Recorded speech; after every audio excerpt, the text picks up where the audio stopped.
Look, we're a little off-centered. Yeah, yeah. But in theory, we're live. And if you're listening, we're not off-centered. And it says preparing.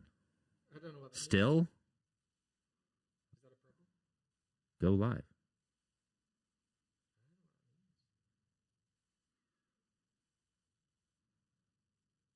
Hello, everyone. Is anything that just happened real? So here's what's going on.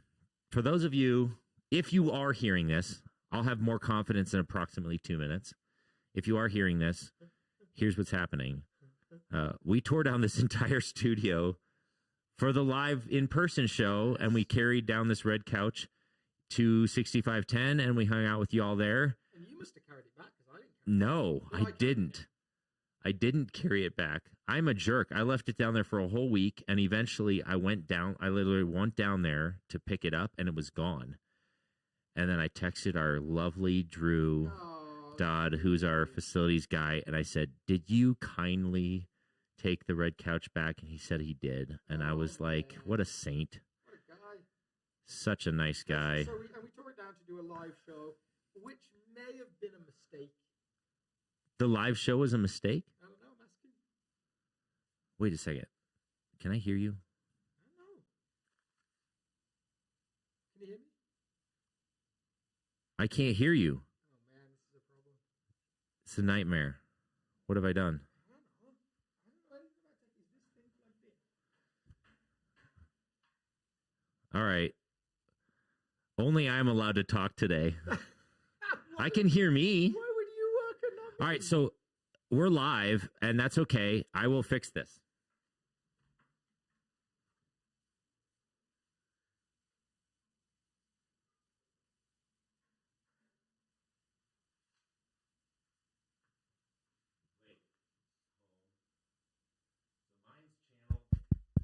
Yes.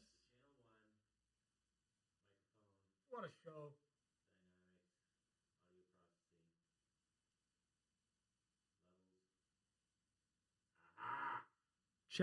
Check. Oh, I see a thing. Was I on all the time? You were, but the volume was down. Ah, the classic curse of a tech guy. The volume was down. Brilliant. I can hear you Hey, again. look at that. So did anyone grateful. hear anything? Testing 1, 2. All right, we're going to give Alex a little bit more oomph because my voice is loud. Yeah, you are. I'm just going to start talking louder like you. All right, can we start the show? So if you heard all of that because you were watching live, great. But if you didn't, you probably won't ever hear it. So we're watching. So we watch a preview that's like delayed. We just realized that Alex's rear end was in the camera for about 30 seconds. It's not that kind of show. You just literally. Oh man! Cut. Can Okay. we? Welcome, everybody. We have had an interesting beginning. This is our official beginning now. We've had like 5 minutes of pre-record that has been fascinating. So It's welcome. 3 minutes. Okay, fine. We're fine. Welcome to the Red Couch Theology podcast, where we are back where we belong. Yeah, we're back in the studio, but we had to assemble the studio while the show was going. And so I as you asked saw. Aaron the question, was the live show a mistake? I can't go that far. You said it was a mistake. No, I didn't. I asked you. All right, so here's my This is a completely different theory. thing. Yeah. Here's my theory in the live show. And for those of you who are fans, you know who you are, which is a small percentage of crazy people. Like, we question your intelligence for being a fan of the show. Just joking. No, for those of you who are fans, maybe you'll agree with me. Otherwise, push back. Feel free. Comment on the YouTube channel whether you disagree with it. I felt like it was fun, it was useful, and it was not the Red Couch Theology podcast. Yeah. I think that was That's the my hard part. assessment. Yeah. So it was fine. It was a Q&A session at South Fellowship Church. Yes. But what makes the show is all of this nonsense. Yeah, and the way that we laugh at the ways we think we're funny. Yeah, which is harder to do with a bunch of people that aren't laughing. It's like we say jokes that aren't funny, and then we laugh at them, and everyone says maybe it is funny. Yeah, and then it works. Yeah. But when there's a live audience and no one's laughing, which you guys laughed some. But it wasn't the same as like the belly laughter that we give each other. So that's what clearly makes the show so. And I think part of the show's dynamic, which we're discovering this ourselves along with you, and you've probably known this a long time. Part of the show dynamic is this push pull, both comically, where we laugh at each other's jokes unnecessarily, but also like even some of the theological push pull where we'll challenge each other with things we disagree with, or we ask really hard questions. But when we're just answering questions, we're just like talking out at the audience, and it felt much more like a sermon or like a very official, polished. Totally. This is the stance of the South Fellowship Church leadership on said I subject. Sound like that at all. At all. Never would I ever sound like so. So I have heard a saying that is used in the military that goes like this: no plan survives contact with the enemy. Are you calling our audience the enemy? No, let me finish. Okay, sorry. So I'm going to extend that and say no plan survives contact with your friends too. Okay.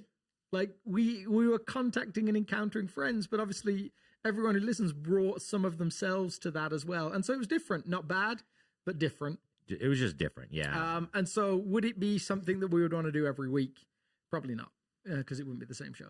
You know, I'm actually kind of horrified that thought entered your mind ever. It never did. While I was setting up the studio and carrying all this equipment down there to the 6510, I already knew this is not a thing I could do every week. Oh, is it frozen? I have no idea what's going on today. It's not playing. Oh, it's just not, our preview's not playing. It's fine. We're You're fine. I'm more set up. You're terrifying me with the technology today. It's amazing how important it is for you to be streaming. We should start the show in a more official direction. Yeah. So anyway, we did the live show, and that was fun. The end of another series. And this week, well, actually, no, it was right at the start of this series. We started a new series on the Sermon on the Mount. Well, here, before we move to that, can I just ask a question to our audience?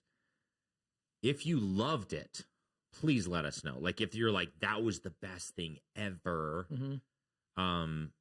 let us know. What we might do in the future is just, instead of making it the Red Couch Theology podcast, we'll just do a live stream for South Fellowship Church or something like that. I don't know. Maybe we should just invite some of the high-ranking fans onto the show. There's a ranking system? I don't know. All right. Anyway, we do want some feedback about how the live show was. Was it beneficial? Was it helpful? Because we don't want to ditch it just because we didn't think it was quite the same dynamic. Because maybe you loved it. So all right, we'll move on. We read Sermon on the Mount. Yes. What is the Sermon on the Mount? So we're in a switcheroo because you preached on Sunday. I get to just ask all these questions that you usually ask, and I have to think of responses in the spur of the moment. Yeah. So you asked me, what is the Sermon on the Mount? What is the Sermon on the Mount? Well, the Sermon on the Mount is Jesus's kingdom manifesto, but you actually covered that in the previous week. Yeah, but not everybody listens every single week. Yeah. So I mean, I made the argument on Sunday that this is kind of like the constitution of Jesus's new nation that he is trying to start. Yeah, I could see that. I'm hoping that language connects more with our non-monarchy fans. Because you understand kingdom a little bit better. Yeah. But it's sort of like a puppet kingdom a little bit. Yeah, a little bit. It's not quite like you still have a prime minister. It's funny how like an actual kingdom, even to a British person who's loved having a queen for the whole of his life and now loves having a king, there is like this tension. I was watching my kids were watching this TV show based on Tangled, the Disney show, and classic. it's and this is the extension of it. I don't know, Tangled Ever After or something like that. And the king of the place called Corona is talking to his citizens, and he's like, I am your king, but I'm also your brother and your friend, and we're in this together. And you're like, but you live in a castle. And they don't. They pay taxes so you can live in a castle. And I'm always intrigued by these like idyllic monarchies that are presented in certain shows, like, you know, usually fairy tales or something like that, where everybody's so happy and goes and cheers because the king and queen are getting married. And then goes back to their poverty and squalor and desperately paying taxes to enable it to happen. Like, there's a weird tension in a kingdom when you think about it too much. Just don't pay attention to the peasants in the corner. Yeah. Now, is it different than our actual reality of like those of us that say we live paycheck to paycheck, and you know, through the things that we purchase, through the things that we subscribe to, are allowing people to live opulent lifestyles? Yeah, I mean, it's really pushing into the question of, is America really a meritocracy, which we can't really answer today. But I do understand, at least, yes, the idea of having a king. But we all understand having something bigger, like an overarching system that says, this is the constitution under which we live. And constitution may be as good a term. Yeah, which I even like referenced in the opening of the sermon. I talked about like these pretty iconic moments, both of which I think I actually quoted three significant, two significant speeches, one document that was maybe partially a speech, the Emancipation Proclamation. All three of them quote the Constitution. Yeah. This iconic line that we're founded on this principle that all men are created equal. Yeah. And so when my callback to this is the Sermon on the Mount is this inauguration of this new nation that he's starting. It's the same concept. So like that this all men are created equal is a principle on which this nation's founded in, and that these other sermons or speeches call back to say we should do life differently because of this foundational document. Yes. Same thing is true with the Sermon on the Mount. Yeah, and I think it's interesting that like if you were to pick up the New Testament and start reading it, this is the first bulk teaching that you would come to. Yep. Like you'd open it. A question that maybe reflects back to the week before, but I think is important, is who is Jesus talking to? Yeah, so I explained Sunday that it's the island of the misfit toys, right? It's like all these ragtag characters, the high school dropout, like you described in the sermon prior, which again, I said it on Sunday, but I'll say it again. Go back and listen to Alex's first week if you haven't yet, because I think the whole concept of bounded set, center set that you talked about is so unbelievably important for a conversation. And so we have to think into those dynamics in order to engage the rest of the sermon. And so I'm like, if you don't understand what I mean by center set or bounded set, go back, because otherwise you may just not, Jesus won't love you as much. I don't know. I'm just joking. This podcast won't love you as much. This went dark real fast. No, but please go back, because I think it's so helpful. It's a framework of how to think about things related to Jesus's teaching. It's super helpful. So fascinating, like little quirk of the Sermon on the Mount. Luke has a similar set of teachings. His are the Sermon on the Plain, which has always intrigued me in terms of like, is it the same sermon? Is it just that they're like, is the setting different intentionally? There's one thing to climb a mountain. Mountains have this spiritual connection. Plains have this nature of equality. Everyone's on the same level. Which speaks to the purpose of maybe these two different gospels. Yeah, absolutely. Like Luke will say, blessed are the poor. Matthew will say, blessed are the poor in spirit. And like, what's the difference? Is there a difference? All those different questions. But we're just trying to stick with Matthew's Sermon on the Mount that records, like, word for word, it seems, everything Jesus said.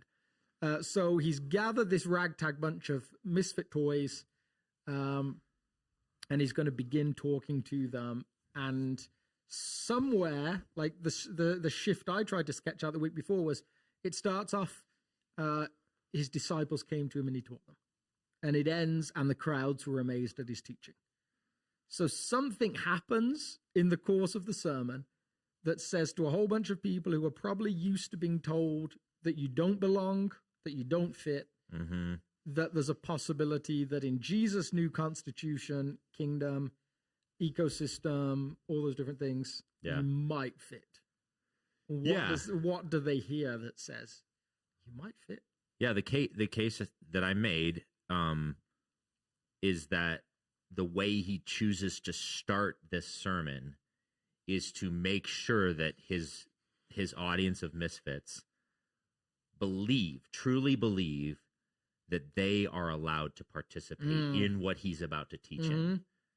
And so that's his main agenda to start with, like, is imagine if your congregation's like, why are you teaching us spiritual things? Like, we're not qualified for this. Yeah. Our entire lives, we've been told that we're the unfortunate, the less valuable, the spiritually inferior, like all that, like, and you're trying to teach us spiritual things, you idiot. Yeah.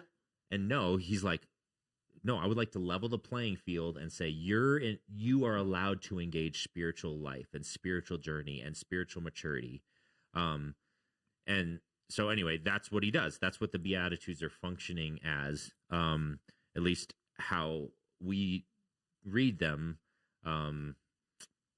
Yeah. Should I tell him about what I did to you on Sunday morning? Oh, you should. Yes. Yeah. So I was actually on vacation on Sunday for a wedding. Yeah. Did you facilitate the wedding? I did. Officiate? Yes, I did. Yes. Facilitate. Yeah. So in the midst of the joy of, like, facilitate sounds more like you're like one of those people at the runway at the airport. I just sound like I'm a wedding planner, which a wedding I planned would not be good. That is not my skill set. I officiated the wedding in terms of I did the things.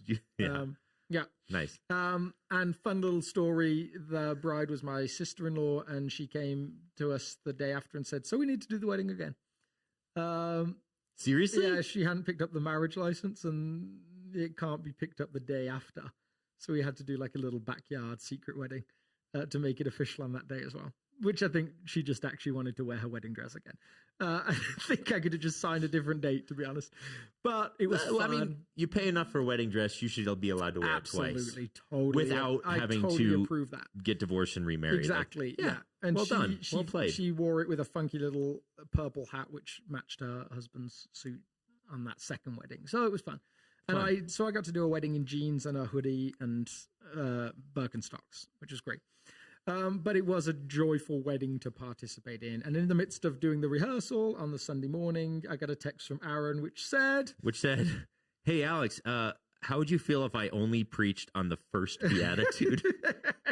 Instead of the first 8 Beatitudes. Yes, instead of the first 8.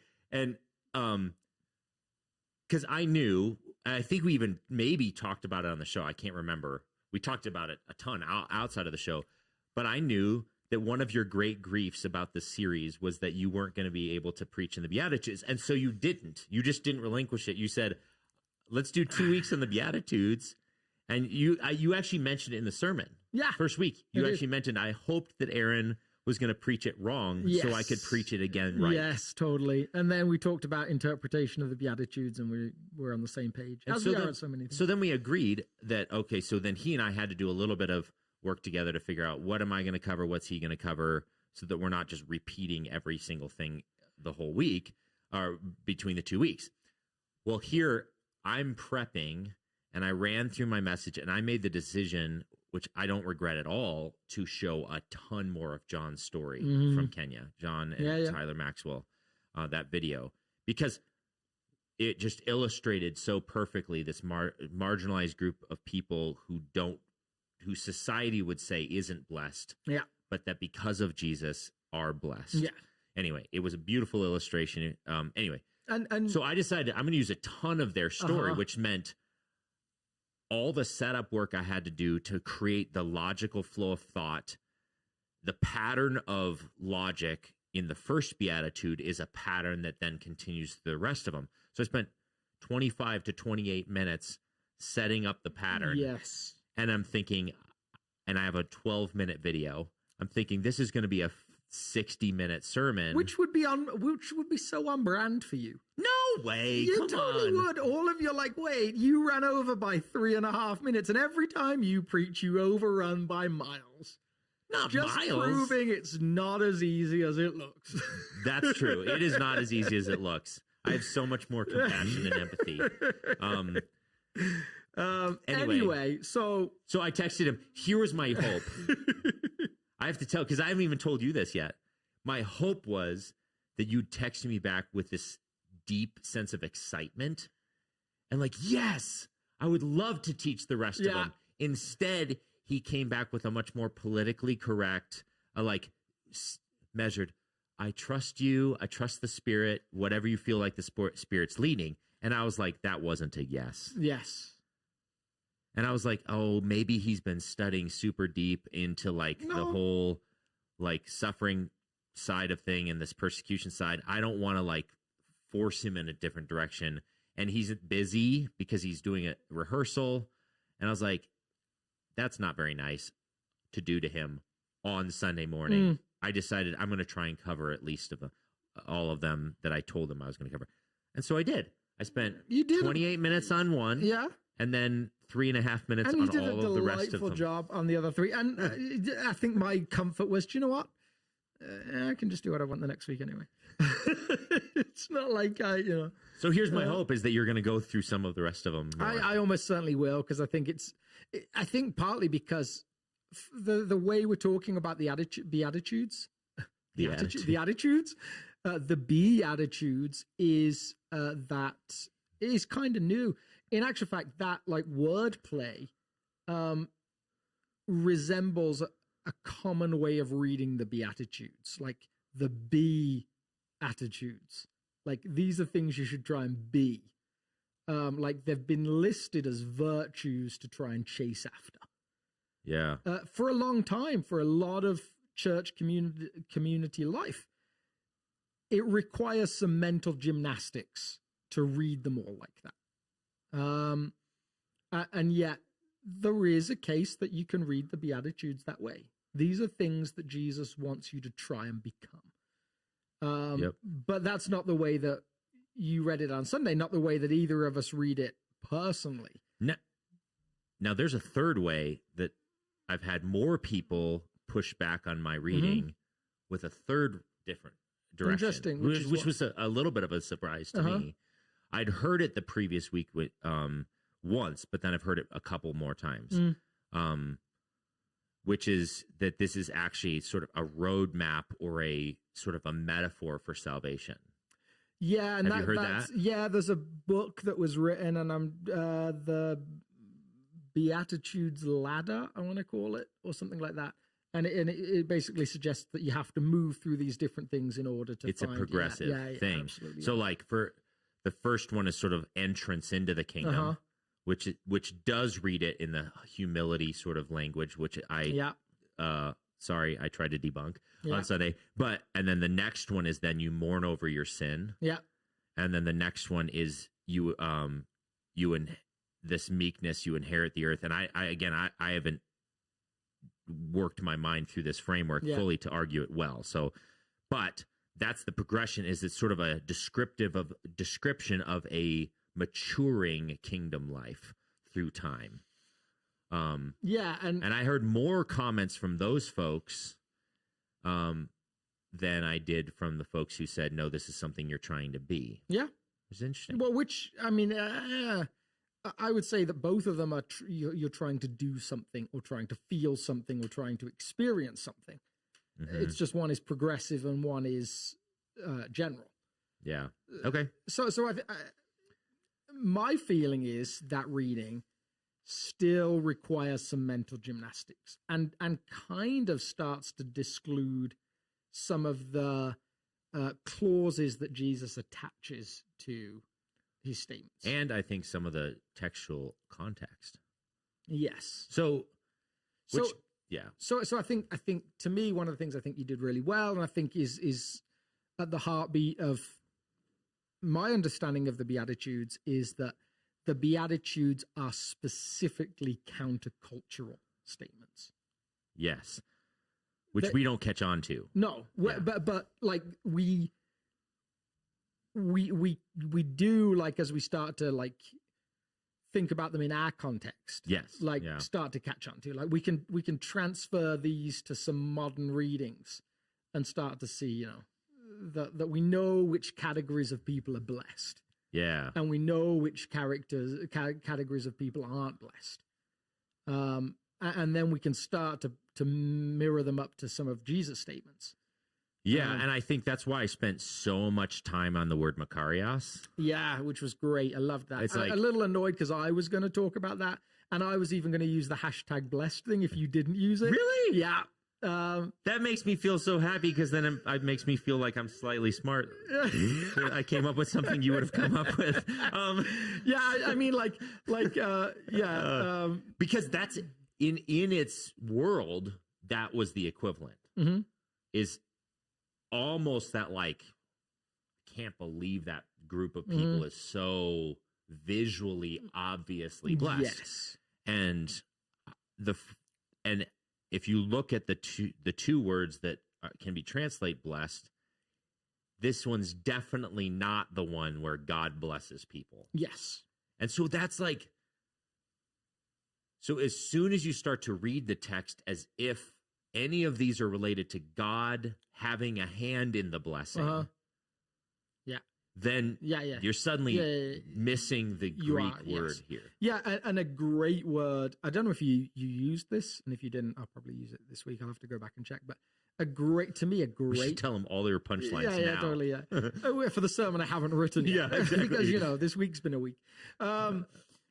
Congratulations is a great word. Oh, yeah. You know, congratulations, because it taps into some of the almost like snark to the word of like, well, it must be nice. Yeah. Like, congratulations are you. Yeah. Like that when you look at the opposite side, like, because that's what we feel sometimes when we see someone who's rich. Well, it must be nice. Must be nice to have, like, you know, I was teasing my friend the other day. I dropped by her house and she was driving around in a nice car with her kids, and she had a Tesla Model X in the garage that was just sat there, and I was like, you're the only person I know that has Model X just you know, just hanging out, just not been used, gathering dust. yeah and you know, and I'm I love her so blessed. but also, like, congratulations, it must be nice. Yeah, you have arrived. And so there's some of that word that was in the language of the day. So when you read all of these statements, like, in the opposite, like, blessed are not the poor in spirit, but those that know they've arrived spiritually. Blessed are those who are celebrating life because they have had everything that they wanted given to them. Blessed are those that are literally the powerful, the ones in charge. Like, it has that dual level of, it must be nice. Like, lucky you. And then Jesus' statements then read in their full countercultural, almost horror, because we know that it's not true. Like, congratulations are you that are poor, even in spirit, like in spirit. Which is why, like, at the end of the video that I showed, the first slide I put up was street kids are blessed. Yeah.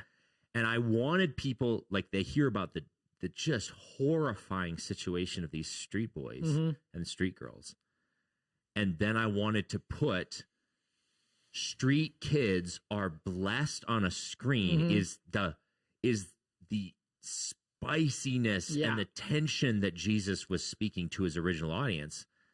And then you say, because they have a good father. And you're like, oh, I see what's going on here.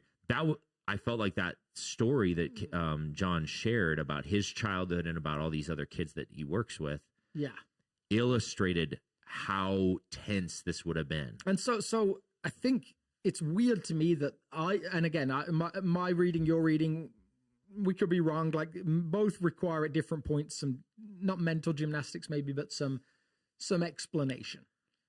Because I would say the Beatitudes split 4 and 4, and the second 4 are definitely virtues, but that in Jesus' day could have an interpretation of being negative as well. Like, to talk about peacemakers, like in Jesus' day. And I can't remember if you touched on this, but yeah, like that could be a negative term in Jesus' day. But we would say, no, a peacemaker is a positive thing. But it's curious to me that it feels like at times the church has caught onto the Beatitudes slower than people outside the church. So this is a song Simon and Garfunkel wrote in... Yeah, which Dallas Willard quotes. Does he? Yeah. Oh, no way. I didn't... that's not where... Because I heard it just because I like Simon and Garfunkel. So the song is called Blessed. Yeah. And get it. The lyrics are... Blessed are the meek, for they shall inherit. Blessed is the lamb whose blood flows. Blessed are the sat upon, spat upon, ratted on. Blessed is the land and the kingdom. Blessed is the man whose soul belongs to. Blessed are the meth drinkers, pot sellers, illusion dwellers. Blessed are the stained glass, window pane glass. Blessed is the church service, makes me nervous. Blessed are the penny rookers, the cheap hookers, the groovy lookers. Like, he gets this whole mess of like, no, Jesus' manifesto says, welcome in, regardless of where you are. Like, not just you early risers. We've known the early risers are blessed for years. Blessed are the ones that slept in as well. Like, welcome in, because yours is the kingdom. Like that counterintuitive statement. And it's just so stunningly good. Jesus. And to me, lands on the one thing that you look at in the sermon that you could see moving a crowd from, I don't fit, I'm island of misfit toys. Yeah. To, I might be welcomed into this thing. Yeah. And then, like, what I love, and we don't get to this till the week after next, is that then to all these people, he says, you are the light of the world. Oh. And at that moment, you're like, what? Yeah. Dude. Yeah, and like I said, I hinted at a couple times in the message, it's not like he leaves them there because he's about to say some pretty intense stuff. Yeah. Stuff that makes me squirm in my seat. He doesn't leave them there, but it is shocking that he's even talking to them as a rabbi figure. Yeah. I'm intrigued as we push on to the one I'll talk about this week. And again, not had space to write anything yet, but,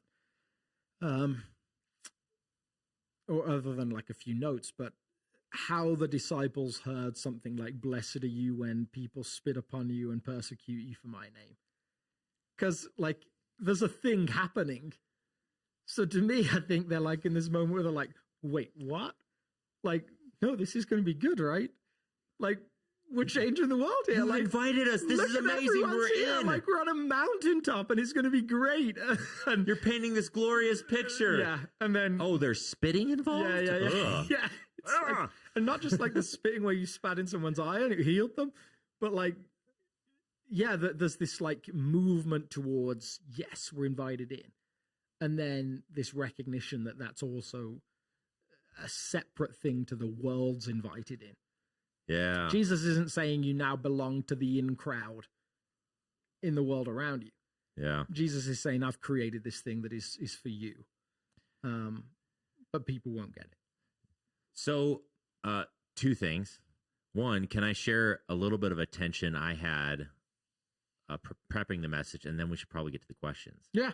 Yeah, what was the tension? Although we started already answering some of the what questions. Was the tension other than you thought, I might just preach a different sermon than the one we discussed? I was like, should I throw my boss under the bus? Yes, I should. No, I'm just joking. Wait, how's Teresa involved in this?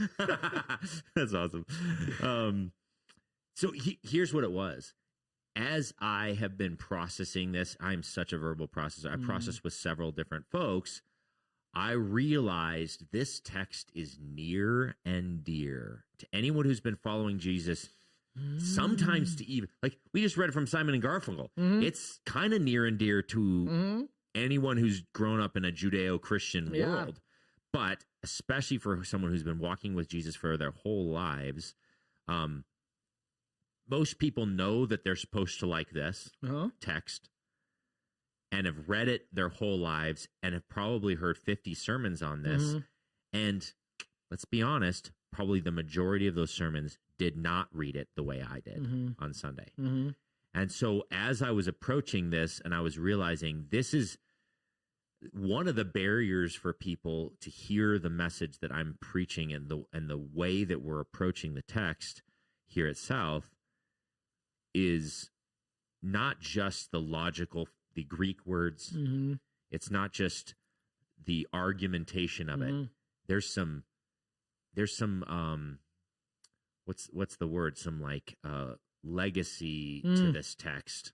It's not the right term I'm looking for. Nostalgia. There's almost a nostalgic dearness. Yeah, some roots. Some like Yeah. And so even if they agree with me, they're a little bit sad. Yeah, I could see And that. I talked to two people specifically who said, "You've made me think, and I'm almost a little bit sad that you might be right." Yeah, I which could was see that, interesting. Wait, which is interesting because I first came across this reading of the Beatitudes about 15 years ago in a sermon that referenced divine conspiracy, which I then went and bought and read. So, and I think Dallas wrote that like more like 17, 18 years ago. And so to me, it was pure excitement. When I heard it read this way, I was like, oh, that makes so much more sense than me trying to figure out how I'm supposed to like being poor. Because I've been poor. Wasn't that fun? I didn't really get it.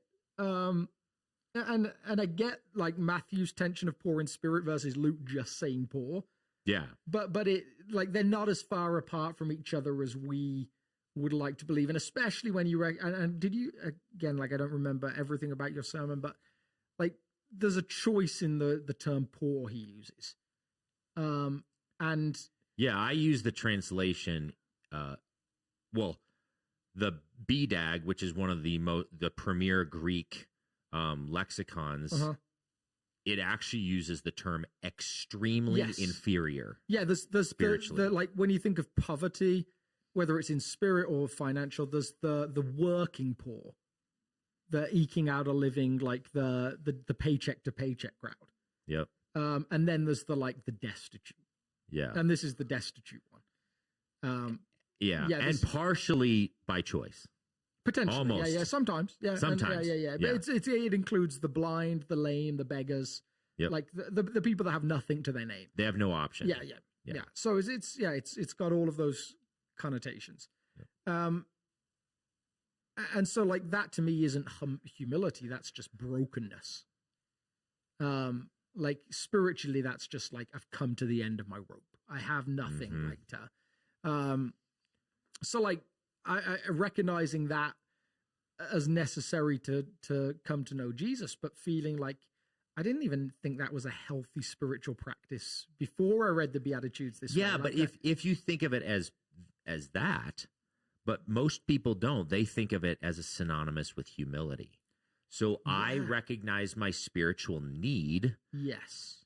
And that's my recognition of spiritual need causes me to cry out for God's mercy. And therefore it's a virtue. And then like the tension is like, is it only useful for that one moment? Because I think what's happened to the American church is like, we used to call it like the dead dog theology. It was like, like, why would God look upon such a dead dog as me? Like, I'm so messy, so broken. And that's fine. It's just not the way Paul talks about spiritual life very often. And it doesn't seem to be the way Jesus, like Paul will say, like, no, in all these things, I'm more than a conqueror. Like, he doesn't tend to very often land in what I would read poor in spirit as being. Yeah. And my other argument I made in the sermon is that, like, if that's what he was trying to communicate, there are so many better Greek words to accomplish. And I even referenced another text in the book of Matthew that does teach that the whole humility posture as a means towards grace or something. What's fascinating is there are other blessing statements like this from the first century. Like, as in, like, sorry, there are other like lists of blessings from the first century. Don't give away all your good stuff from Sunday. But no, I'm sorry.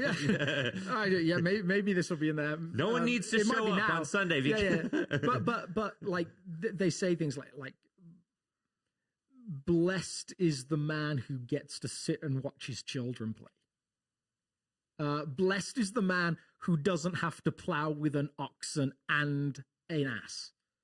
Like they're all like about like having a family, having That's almost the resources. equivalent of the Tesla gathering dust, totally is. right? Yeah. Blessed is the man who doesn't have to have a car he doesn't like.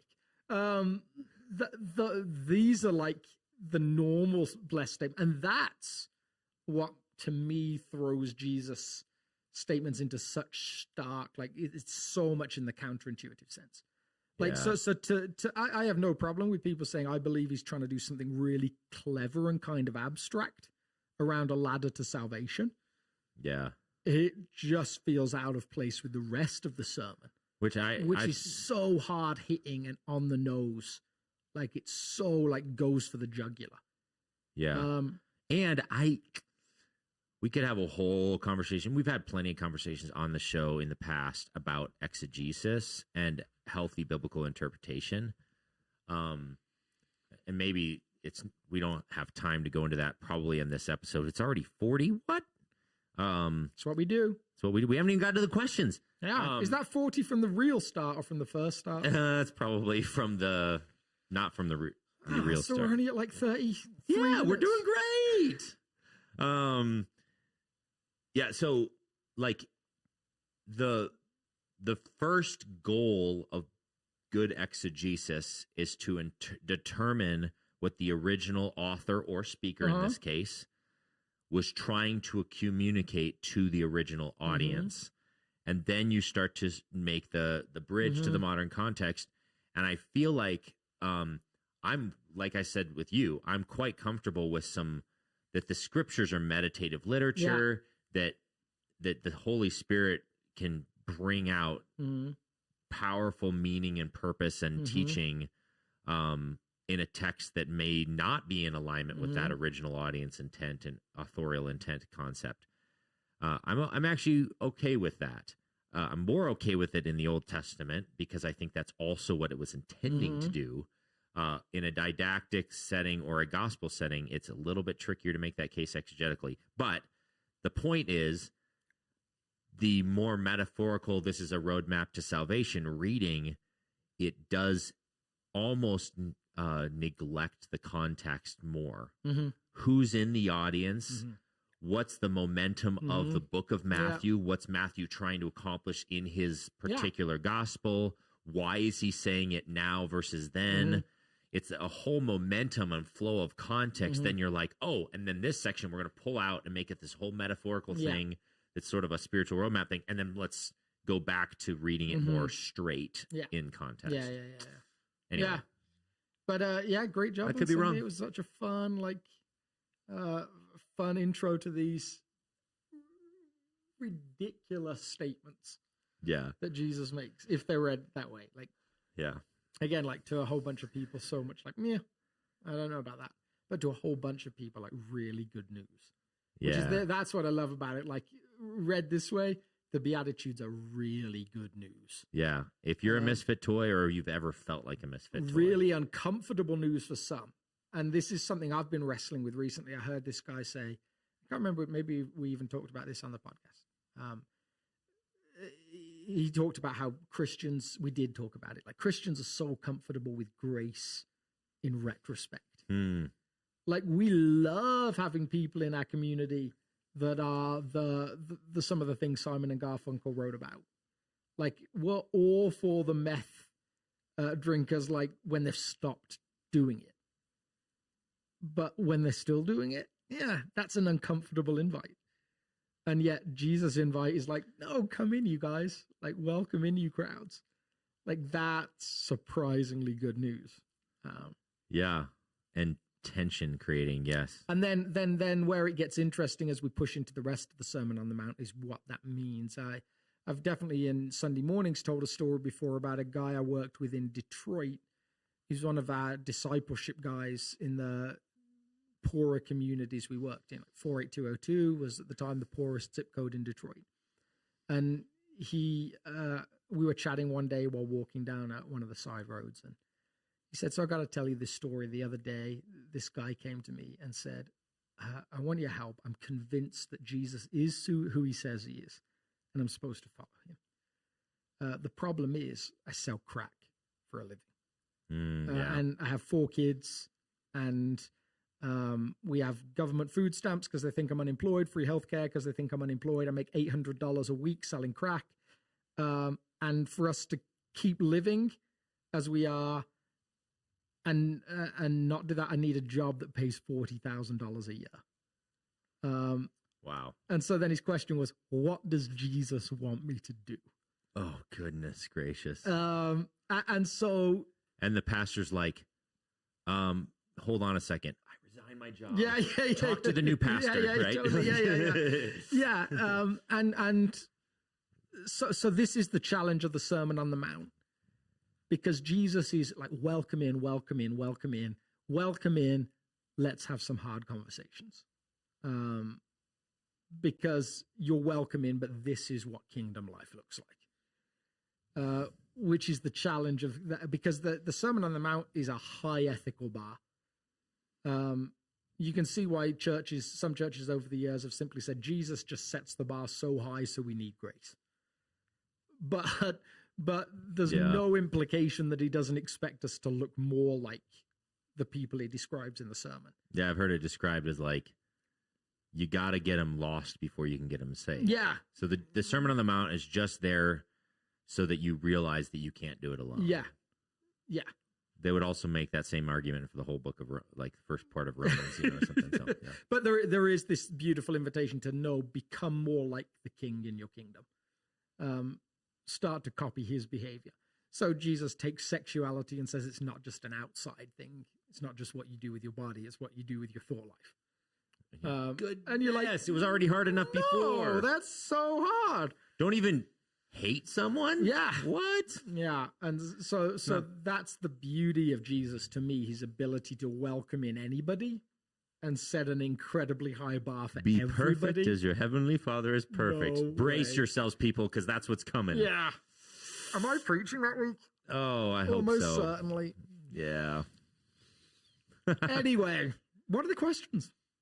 So I'm going to read all of them because I had the privilege of meeting and having a chat with the person who sent all of these questions. Shout out to Mark. That's right. Sorry, Mark. Awesome. And I think it was brilliant questions.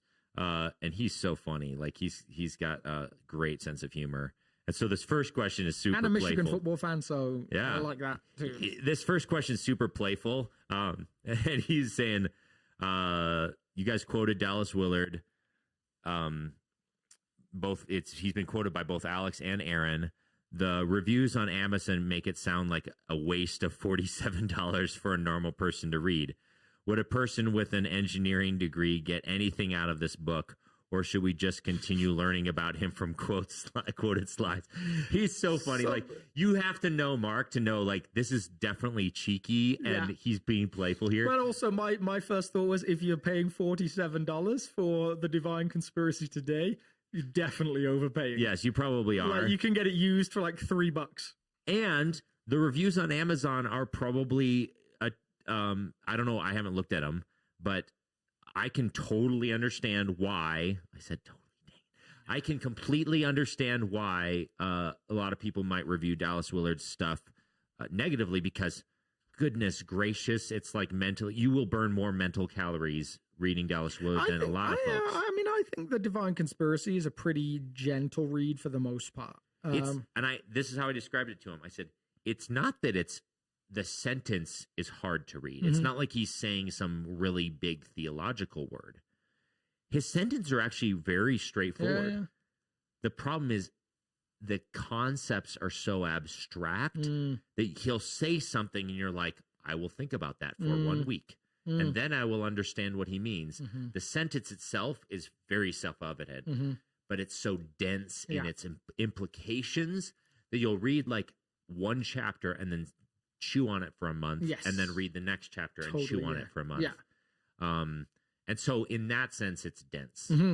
Yeah, I think that's like have we talked about this story before on the podcast? Again, it's been enough episodes now, but I think it was John Ortberg said that there was something Dallas Willard said that just like, it's a brilliant like new thought. And he said that was it. It was on Hurry. He said, I went to Dallas Willard and said, what's the one thing I should be like processing. And Dallas said, like, the ruthless elimination of hurry is the most essential spiritual practice in our day. In our day. And he said, but he said, like, in the original context, he said, as he went to him, he said, I got my pen ready to write down whatever he said. And he said, like, I always get my pen ready whenever I speak to Dallas. He said, I have seen his wife write down something he said, like, on a spiritual level in the middle of a conversation. He's like, my wife does not do that when I talk. Like, that's just not a reality for me. But this guy just had a habit of dropping bombs out of nowhere. So one of my favorite little books that I have is the Dallas Willard Dictionary. Yeah. Because one of Dallas Willard's greatest gifts, spiritually speaking, I think, was defining terms. Yes.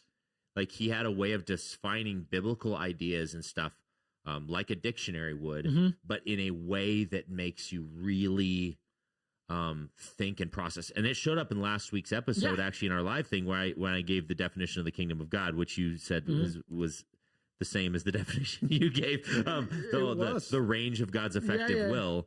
I love that definition. It took me a while to consume it, but once you do, you're sort of like, that definition has changed my life. Yes. Because it helps me access the ruthless elimination of hurry. John Mark Comer actually wrote a book called The Ruthless Elimination of Hurry. And when I read the title, I was like, I hope you're paying royalties. Yeah. Because that's like... Yeah, I was in class the other day at seminary, and someone said the ruthless elimination of hurry, and another person said, oh, yeah, like John Mark Comer. And I said, like Dallas Willard. Dallas Willard said that long before. And I said, John Mark Comer's like making a killing on this. And I love John. Like, John Mark Comer's awesome. Brilliant. Yeah. And he would totally admit that it was Dallas Willard. It's all in there. But somehow he's more famous for the statement than Dallas Willard is. And that just happens even though it's a direct quotation. Anyway. So I think, get it, read it.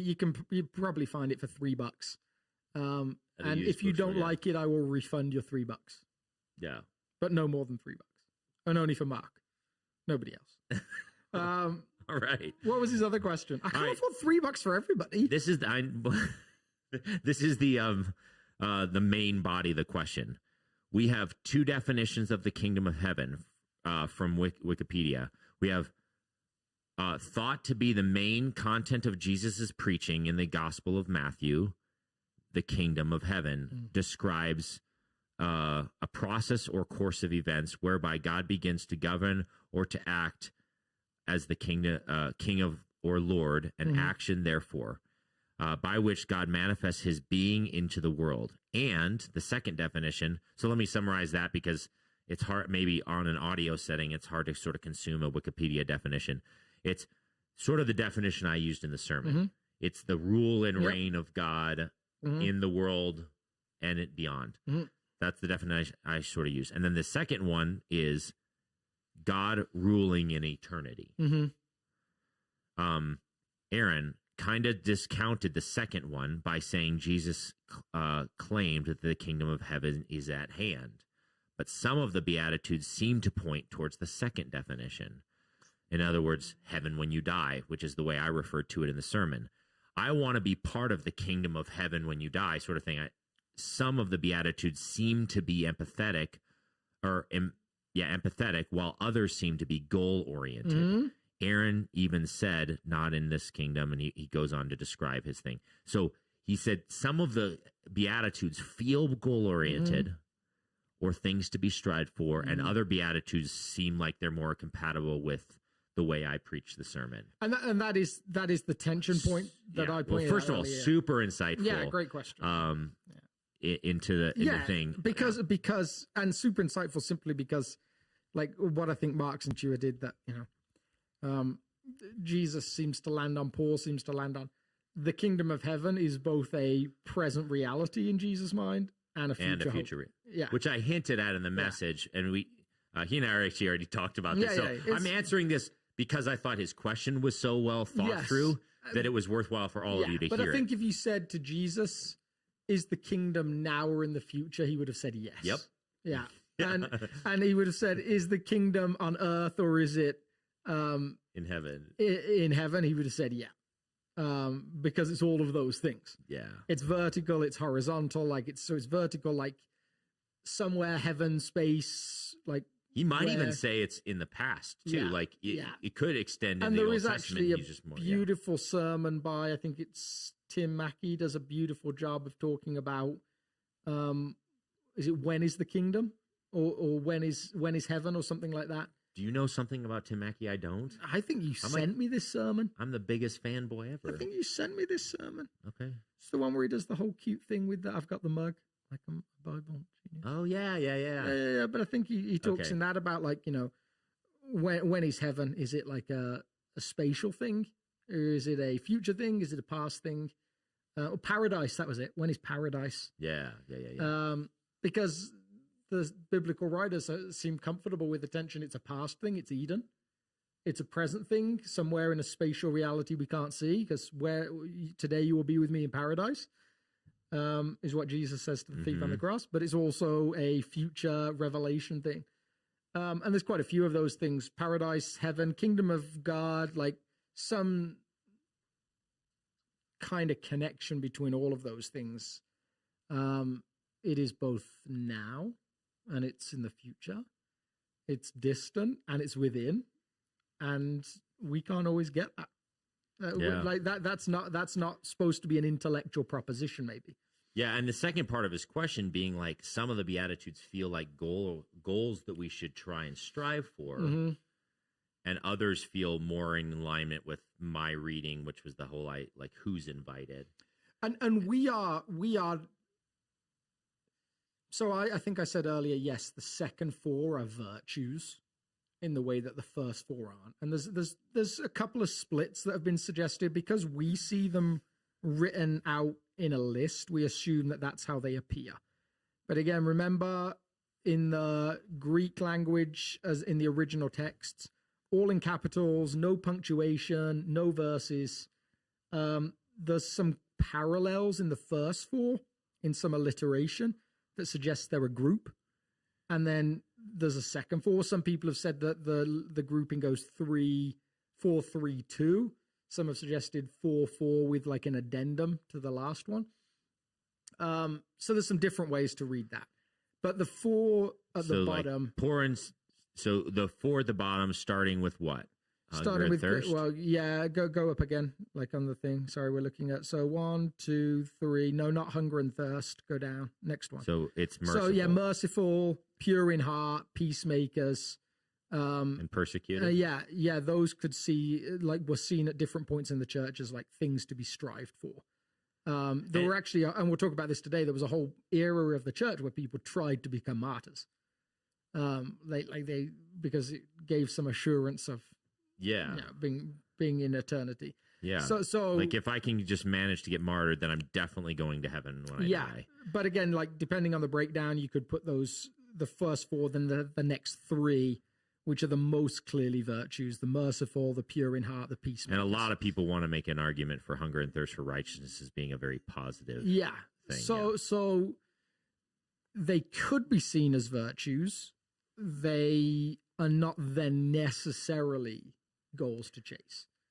Now, I would venture to say, like I made the case in my sermon, that the reason we think of these as virtues is pretty much only because of the Sermon on the Mount. I think that would be because prior, in his context, again, these things wouldn't have been as positively frowned upon. Like, there are some arguments that Stoic philosophers and stuff were starting to make arguments in this direction at the same time. And so, yes, just to be intellectually honest, yes, there are some other teachers but Jesus is the one who shaped the entire Western civilization, not some Stoic philosopher. And turning virtues into goals is also an interesting, there's been an interesting journey as to when that's happened in specific ways. But I also think that even if they are virtues,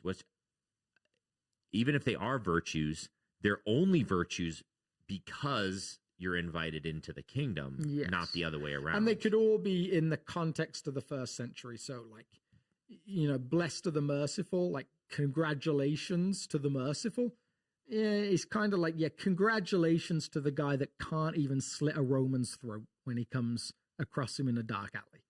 Like, congratulations to the guy who's so merciful he won't even stand up and defend his nation.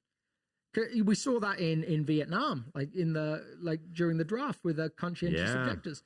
Congratulations to the ones that don't really love their country and won't really fight for it. Like, there's a snark side that could be read into. Not that Jesus is saying it in that way. Like, Jesus, again, surprisingly countercultural, but someone could use these words in the context of the day in a way that's not entirely positive.